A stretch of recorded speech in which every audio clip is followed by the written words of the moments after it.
It's Kal from Omnipotent Growth. Today we have a very interesting topic, and the topic is strategic side gigs for leaders. But this is not the only interesting thing for today. I'm very happy to announce my co-host. I was eager to tell you about that, but the day finally came. And I'm here to present Stefan Shiligarsky. He's a fellow of mine from the executive MBA program that we had together. He's a seasoned leader and financial specialist. He works in the largest Bulgarian bank, and he's also a head of a department. He's very diversified because he also leads a family with twin girls, which is very impressive for me. So, hi, Stefan. Hi, Kal. Thanks for the nice words and for the introduction. It's a pleasure to join you. I enjoyed the first few episodes, 5 actually, very much, and the advice you give from your own experience. I find this really helpful not only for aspiring leaders, but also for established ones, because you can learn from every person on this planet. So just to add to my description, I've been participating in negotiations with some of the largest companies in the world, pulling off deals worth millions, even billions in euro already. So I hope I'll be able to contribute to this wonderful podcast to make it even more interesting and engaging for our listeners. So I'm more than confident about that. Yeah. For your contribution. Thank you. Let me jump straight to today's topic, strategic side gigs. But before that, let's start with the so-called serious leisure, because the topics are related. So a strategic leisure is a term that was coined by Mr. Robert Stebbins in the beginning of 90s, and the definition is the following. Serious leisure is systematic pursuit of an amateur, hobbyist, or volunteer activity that participants find so substantial and interesting that in the typical case, they launch themselves on a career centered on acquiring and expressing its special skills, knowledge, and experience. I know you're a passionate arm wrestler. How do you relate the arm wrestling to your identity as a leader? And what attributes you take from the arm wrestling and you apply in your leadership style? Great question. So I think that it all starts with my secret, and my secret is doing hard things every day. What does this mean is that when you participate in activities that stretch you, the activities that not necessarily give you joy right away, then your whole personality, your organism gets into the vibe of working hard for the pleasure. So like it's the runner high or the strength that I can imply in my trainings. It comes with a lot of effort beforehand, so it's gained with years and years of hard pushing, and in the end it feels good to be able to move like 70 kilos with one arm, but it doesn't come on the day, right? It comes with a lot of sweat, sometimes a lot of pain, and consistency. So I know that this here is also can relate to the delayed gratification. There is a famous marshmallow test in which you test the kids how they react to stimulus, and if you offer them candy, what they do right away. Yeah. So this is the secret: do the hard things to have the easy life afterwards. The next thing is really getting used to failure for me, because I always put myself to the test, and when you put yourself to the test, sometimes you overstretch yourself. You try something that you're not ready for, and you have some negativity here because you get shut down, or you lose, or you fail, and you can't achieve this high bar that you set for yourself. And the thing is that when you do get used to this type of failure and then try again and make trying again a habit, then you are ultimately set for success. Because it won't be today, it maybe won't be tomorrow, but in the end, when you just try again, make the feedback loop, and then make a better try, finally you get what you want and what you aim for. And another thing is, I think, overall building a character. Like when you start to become that person, you get feedback around yourself, and this can be an external motivator, because people are really interested in uh, showing that you are ready to put the work. Like when you're ready to put the work, people acknowledge that, and they tell you, yeah, it's great, and it's how do you do it. The mere interest is an external motivator.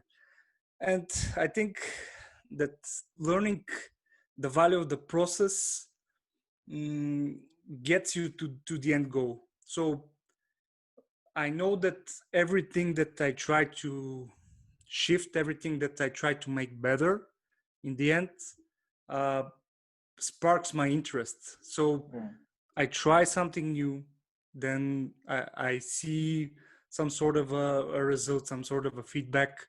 It's not exactly what I expected, but then I tweak it a little bit more, and then this is a exploratory process that I really much enjoy, and I think this is one of the ingredients of a successful endeavor in the end. Sorry for interrupting you. Let me just cite Mr. Simon Sinek. Here he has a One of famous our favorites. citation. Yeah, excitement comes from achievement. Fulfillment comes from the journey that got you there. Yeah, great. I always like the words that he put. Like this paints the picture exactly. So you want to really enjoy the things that you're doing, so you get the fulfillment, as you said, as he said. Yeah, okay. So yeah, I think maybe there is one more thing, and you know that I'm strategical by nature. I love strategies and tactics. I'm a sports fellow, an athlete, so I know that many people in the military also have their fair share of trainings about strategies and tactics. But in every really in-depth activity, you can apply some sort of a strategy, and you can break it down to tactics that can bring you closer to your goal. So an interesting way to look at it is that everything that I try to shift from arm wrestling to my leadership is based on similar principles. For example, the amount of stress that I find that grows me as an athlete, gives me more power. The amount of stretch that I'm doing, I try to translate it to the amount of stretch that I get in my leadership, in my daily routines, and also the amount of stretch that I try to give to the leaders that are below me in the organization, for example. So basically, yeah, this is one simple example of how I can translate that. All right, so as you know, I'm a fitness enthusiast as well, not in the arm wrestling, but pure fitness working out. I rarely miss a workout, but what you probably don't know is that 10 years ago, I lost 18 kilos, which is about 40 pounds in just 2 months. So yeah, and how did I do that? I set my bar very high, and I had the determination to attain it. I wanted a better physics, better health, but also I was pulled by the achievement for the sake of achievement, to prove myself that I can do it. Uh, by the way, I don't recommend this rapid weight loss to no one, It's a because bit drastic, yeah. yeah, exactly, and it's a bit detrimental to the for the health. But anyway, I did it so with perseverance, clear purpose, you We can need achieve. pictures. We need pictures before and after. Yeah, I'll send you some so that you can yeah, Okay. you can post them on Cool. YouTube. Yeah. uh, and another funny story. 6 years ago, I started working out at home because my baby girls were just born then. And as you will soon understand, going to the gym for an hour and a half training session was not an option. Yeah.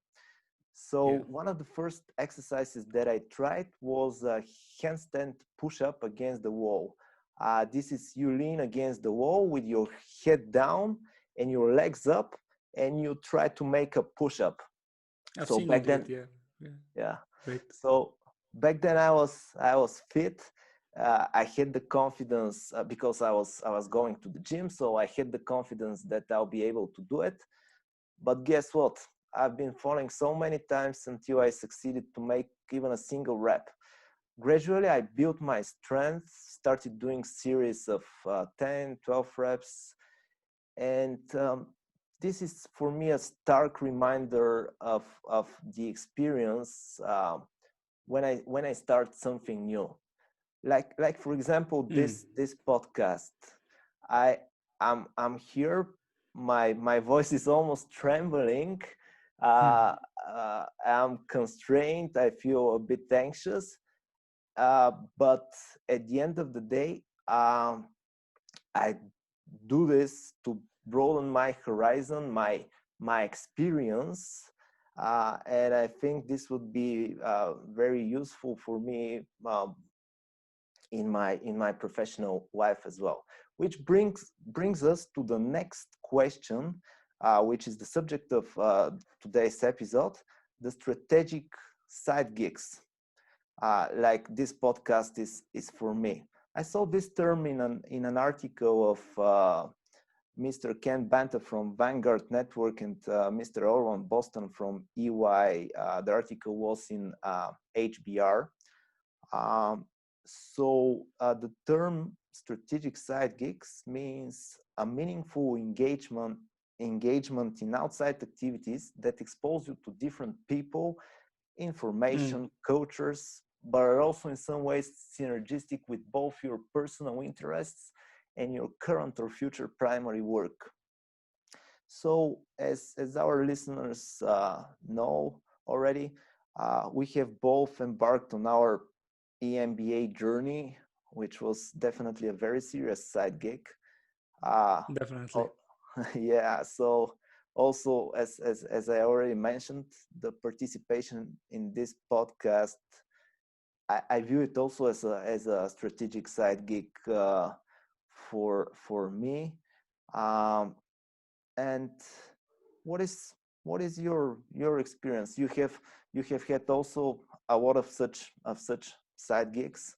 You're very active Yeah. in the social media, and now with this podcasts, and I know you're doing a lot of side things beside the already listed ones. So yeah, please uh, tell us Sure. what is strategic side gig for you. Sure. With pleasure. So, yeah, before I answer, I just want to really mention that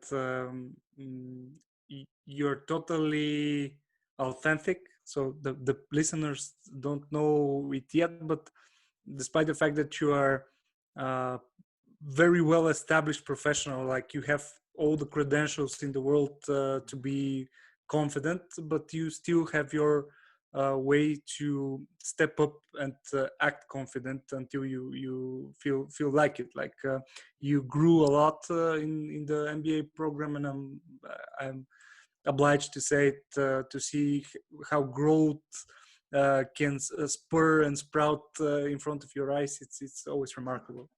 So Thanks. kudos to that. Thank you. Um, to get back on the question, so for me, it always starts with some sort of a strategy. In the end, if you don't make a strategy, you're shooting blind in the dark, and it's not okay. It's not good for a leader or a person as a whole, even in the smallest endeavors that you get. For me, it's also a combination between a why and a how sort of a strategy, because I'm right there between the why and the how. I have the vision. I have things that I want to realize in the world, but I'm also having the nag of an engineer, the nag of a technician on how to resolve the analytical problem, how to break it down to tactics, how to really make a good solution out of it, out of our aligned plan. So I had many side gigs in my early years. I now narrowed it to few, and I think it's for the best. The first years I can mark as exploration years. I've done a lot of different things. I've been an entrepreneur in different kind of ways. Mm, Also, every next challenge that I take in my professional life was some sort of a stretch, something that I wasn't able to do before. And yeah, this adds up in the end. In the one of the last episodes, I talked about multipliers, and since I discovered that, uh, things really get rolling. So the ball started rolling. I discovered that speaking and communication to people is a very important quality and skill, and you can practice in a different way. Trying to build trust, to imply and instill influence in conversations and in groups of people, even if you are not the authoritarian or the person that has the physical authority over the team, you still can influence it. And also, I found out that you should be able to negotiate. There are different ways to do that, and it depends on the situation.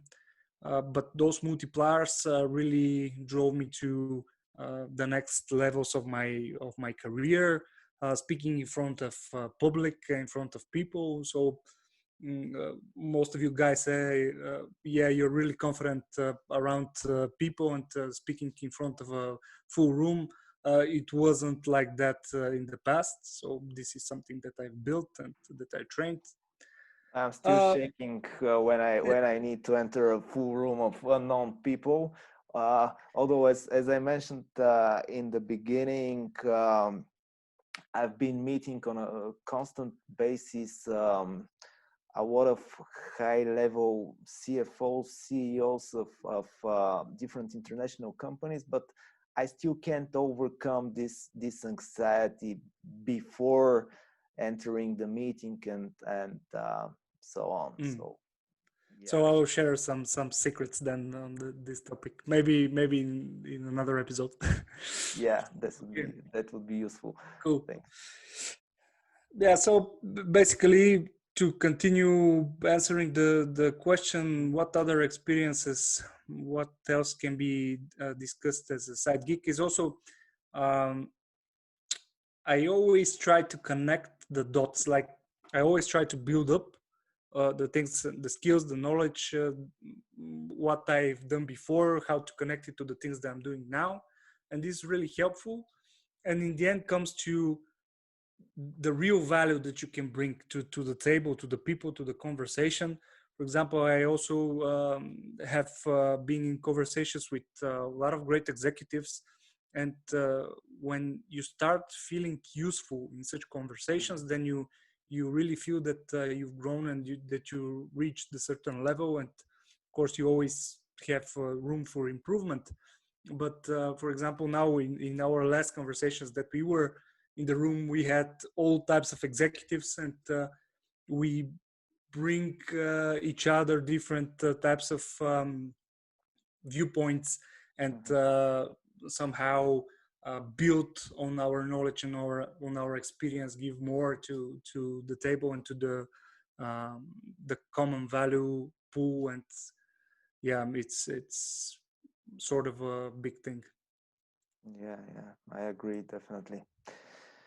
And last but not least, uh, all of us are very busy, or at least we pretend to be, because this is the social norm for executives. How effective and productive we are is a different topic that we can discuss in another episode. But adding another task on our, in any way, full list could hurt our precarious work-life balance. I personally think that time management is a matter of priorities and everything else is excuses.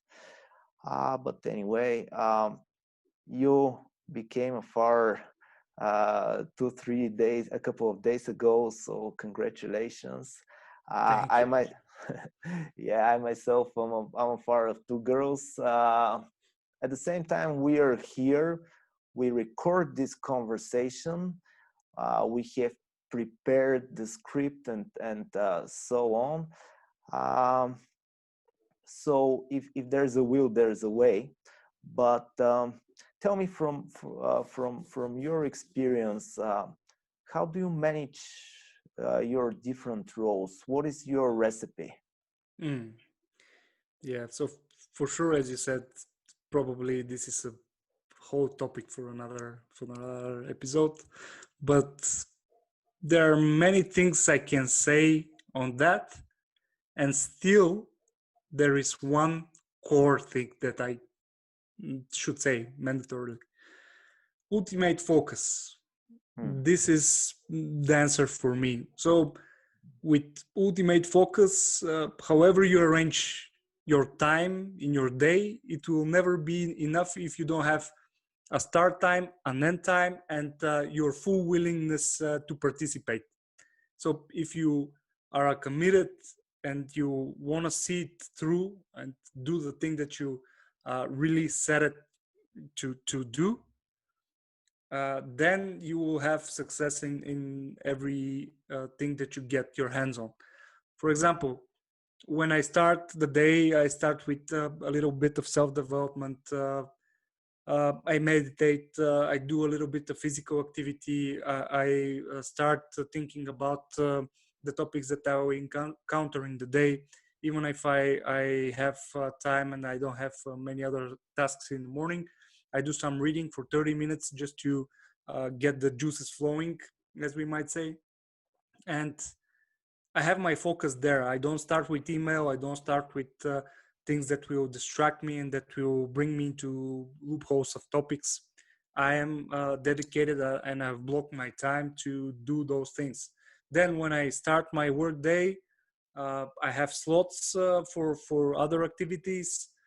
Then in the evening, I have a slot for, let's say, for training, and I just try to be committed. Of course, emergencies are emergencies. If something is needed by a family member or by someone in the office, and it's really emergent, then I will break my focus and attend to it. But if you want to achieve more, you should block and you should get your ultimate focus. So there are a lot of great things like deep work. It's a book that I gladly will refer. And mindfulness is a big deal here, because if you are mindful, if you have 20 or 30 minutes, then you will know where your focus should go. And that way, ultimately, you know that you will have another slot and you have the time to get back to this topic. You don't bring it into your other work. You don't bring it at home on the dinner table with your wife, or when you want to play with your kid. You don't want to think about, yeah, did I press send on that email or something like that. Yeah, Yeah. you So I have to think be present. this sums it up. Yeah, for today at least. So I want to thank you, Stefan, for joining Omnipotent Growth. Thanks, It Kal. was a great pleasure for you to be a co-host for the first time. Your contributions are more than solid. I think many people will enjoy that, and our community grows stronger by the day. So I want to see you guys next week. And don't forget to subscribe to our podcast and like and share the content, because we want to make this omnipotent growing nation a very big thing. Because I know that there are lots of great professionals out there that can contribute, and then they can really help us share the message. And we are all in this together. So we are all leaders, and we just want to make it right. So see you next time. Thank you.